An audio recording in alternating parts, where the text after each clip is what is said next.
Hello, this is Chris Wisnia. I thought it might be fun to flip through my brand new upcoming book, Doris Danger, Giant Monsters Amok. This book features Doris Danger, who's a character I've been publishing basically for 20 years when this story comes out. She was a character I created when I met Dick Ayers. He was at a convention, and I had this crazy idea of making some Jack Kirby-style giant monster comics and Dick inking them, since Dick inked the originals, and he agreed to do it. So she started out as a backup feature in a pseudo-anthology comic I did called Tabloia. And Tabloia didn't continue, but Doris Danger did. And so I've done a lot of giant monsters over the years.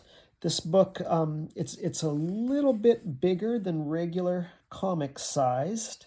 You can see it's just a little bigger. But then on the inside, we put some white borders around the pages. And I'll talk about that more in a bit.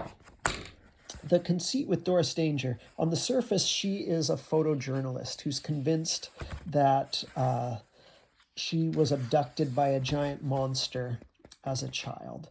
But the conceit of the story is that it was done by a periodical back in the 50s documenting her, quote, real life adventures, tabloid style. And so you can see I play with that on the credits page and such. I'm writing here, that these were originally published by Tabloid Weekly Magazine in the 50s. There's a warning here about how you shouldn't trust what you read, which serves two purposes. First of all, you shouldn't trust what you read, but also, that's what they say in tabloids and conspiracy theory books and things. But also, you shouldn't believe what you read in this book. This couple of pages is a bunch of quotes of endorsement I got from a bunch of my favorite artists over the years when I showed them my comics. And I'm very proud that this many people I admire so much had so many nice things to say. My editor, Mike Catron, thought we should have a contents page. And this was kind of funny, those quotes of endorsements we just looked at. I put fans of giant monsters speak out en masse, and then there's a little star. And then if you look at the star at the bottom, it says, note fans, en masse is French for in Massachusetts.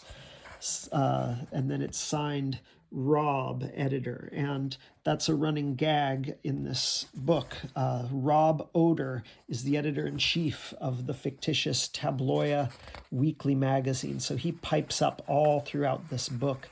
And there are text features where Rob tells us about the behind-the-scenes goings-on of Tabloia Weekly Magazine. This giant monster shows up later in the book. The art designer, Sean Williams, he came up with putting this big page here. The only editorial suggestions I got with this book were I had laid out some text pages, and they looked very different and very kind of sloppy. And so my editor, Mike Catron, suggested that we get an art designer to lay these out to look really nice. And so I suggested, in that case, let's lay them out to look like old tabloid magazines. So, you've got your headings, you've got, things boxed in, you've got kind of like photos you would see in tabloids, always with the headings. And so that runs throughout the story. The actual comic stories, they're always giant monsters. They're always About 4 to 10 pages, with the first page being a splash of the giant monster. Kirby fans will see that this monster is the monster in the window from the classic Atlas era stories, and I changed some slight details and put him in the jungle instead of at a window. Every story, it tells you what issue number it appeared in Tabloia Weekly Magazine. And as the stories go, it will reference these actual issue numbers I came up with. When you first read a story, it seems pretty random and crazy, with a lot of crazy random stuff going on. So, for example, they're in the jungle. First panel, there's an alligator. Second panel, a lion. Third one, a giant snake. Next page, a tribesman unmasks to reveal he's a robot. And there's a giant monster. Just a lot of craziness.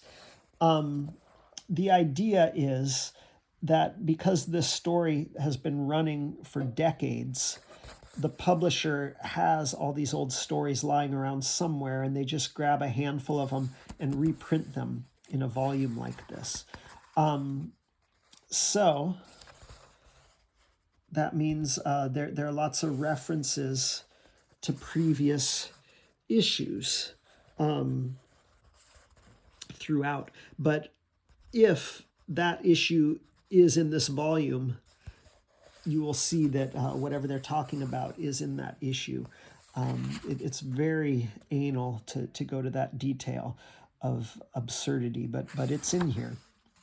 So there's the monster we saw at the very beginning. And there's another running gag, if I flip back to the beginning, and that is Cran on a number of pages, with the pages signed Brad G. This first gag we see in the book, this is just, you turn open the book and here's this gag. In pen it says property of President John F. Kennedy, and that's crossed out, and then Brad G. wrote his name. The idea being that this Doris Danger volume belonged to the former president, and somehow Brad G. got hold of it, and it was meaningless to him that it was the president's book, so he just put his own name in it. And so this gag pops up throughout with Cran defacing the pages, and if you flip very far back, there is an explanation amongst the many pages of text. Who is Brad G. fans? And it explains who he is. But the idea is that Tabloia, they had all these stories and pages, but they didn't have a lot of stories and pages, so they had to go to collectors and such to get hold of the pages that they would publish in this book. I have a number of pinups by my favorite artists in this book. This one is by Bill Sienkiewicz, and here are a couple by Mario and Gilbert Hernandez, and so those are kind of fun treats you can find throughout. Getting back to those text features, here is a letters page. This is kind of a thing of the past, but when I was reading comics, letters pages were in every comic you read. The running gag, and this has been a gag since my very first Doris Danger stories, is that, quote, fans are writing in about how horrible the comics are for all of these various reasons. And then the editor is going, oh, sorry you didn't like it. Maybe the next one will be better. And always having a really good attitude. I wanted to show these pages. Jack Kirby did a lot of romance comics, and he kind of invented or helped to invent them. So this is a swipe of an old 50s romance comic he did. And then what I chose to do was say that this was a rival comic book publication that had gotten the rights to Doris Danger's Love Life before Tabloia got hold of the rights to her giant monster adventures. And so these are all the romance stories that came out earlier. And I chose to draw these in a Steve Ditko style. This is the first time I've done that. All the other stories until this, the Doris Danger stories were in a Jack Kirby style. And so by creating this rival publication, it gave me the opportunity to fool around with these rival styles of art. I didn't want to make this too long, and I've only gotten a few pages in. So what I think I'll mention now, because I think it's so great, is my colorist, Ricky Sprague. He colored this entire 224-page book, and he very intensely researched old comics. So, you know, he was trying to capture those weird dot textures that you see.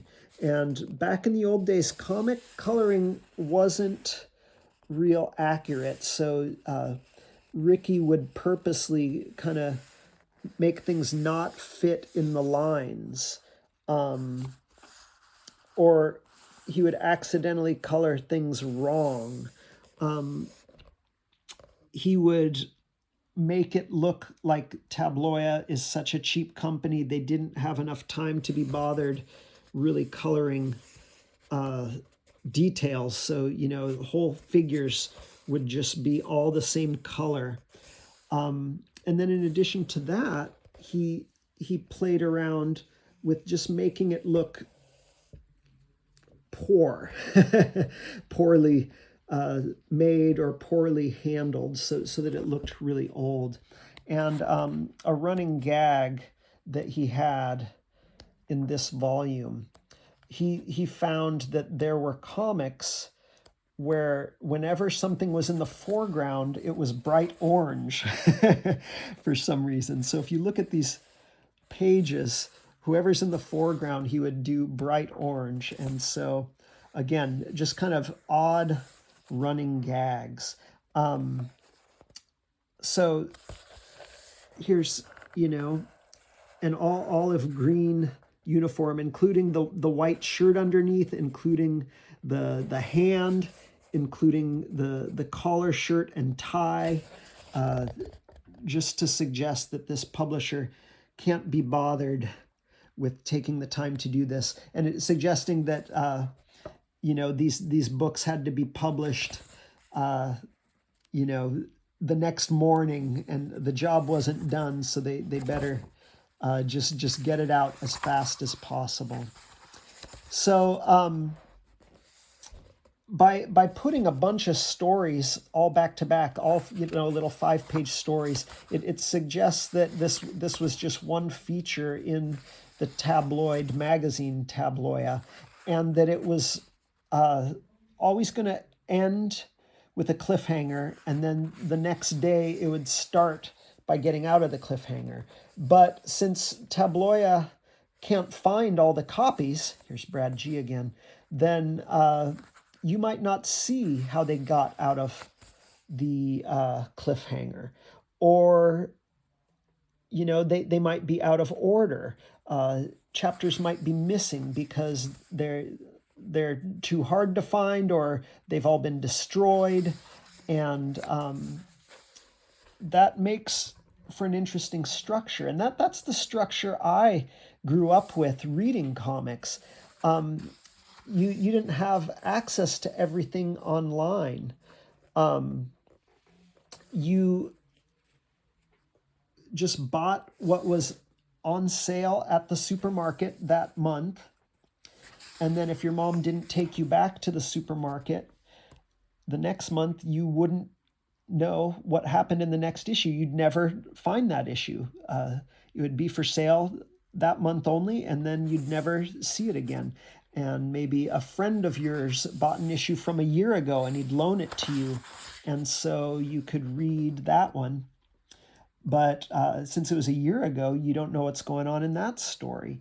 And so I was hoping to kind of give a sense of that style of reading, which is a thing of the past now that you can binge watch every episode of a TV show, or buy every song by an artist, or just buy your favorites. So this is a relic of the past, how to read this book and how to experience it, with the writers kind of knowing, hey, you might not pick up all the issues, you might just pick up one or two, and that means every time you see this character, you have to introduce him by saying, gasp, it's Felk, the eye patch wearing dandy who is the head of G Division. So gags like that abound in this book. I've talked for over 15 minutes. You guys are probably ready for a nap at this point, but maybe I will talk more about this in a Patreon-only bonus video. Hope that was enlightening. I'm guessing it will give you an idea if this looks interesting or not, and I won't take it personally if it doesn't, but if you like thinking about these kind of pseudo-intellectual, cerebral aspects of comics, then I hope you'll pick this book up and check it out. I think it's very clever, and I think it's very funny, and just maybe you'll enjoy it. Thanks for checking it out with me. Take care.